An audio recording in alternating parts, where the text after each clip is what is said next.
Hello, I saw your question. I believe you're asking how do they get these probabilities down here.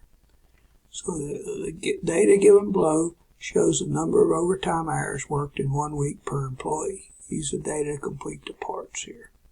So overtime hours, 7 employees worked 0 hours overtime, 13 worked an hour overtime, 30 worked 2 hours, etc. And so how many employees do we have altogether? So they just added these numbers. So we're talking about 198 employees total here. Okay.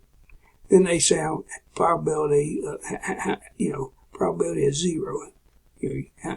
7 out of 198, worked 0 overtime hours. So that, that's 7, you divide that, that's where you get to 0.035.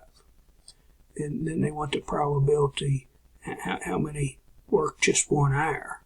So you take his 13 employees divided by 198. I think I have a calculator here.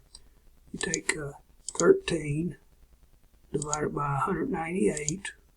13 out of 198 employees worked 1 hour overtime. That comes out to 0.0656, which they round to 0.066. How many employees worked, what probability employee worked 2 hours overtime. So you take the 30 and divide it by, the total number of employees, and I guess you get this answer. Then how many worked 3 hours overtime? 57 employees. So probability of getting the employee that worked 3 hours overtime would be 57 over 198, which must be 0.288.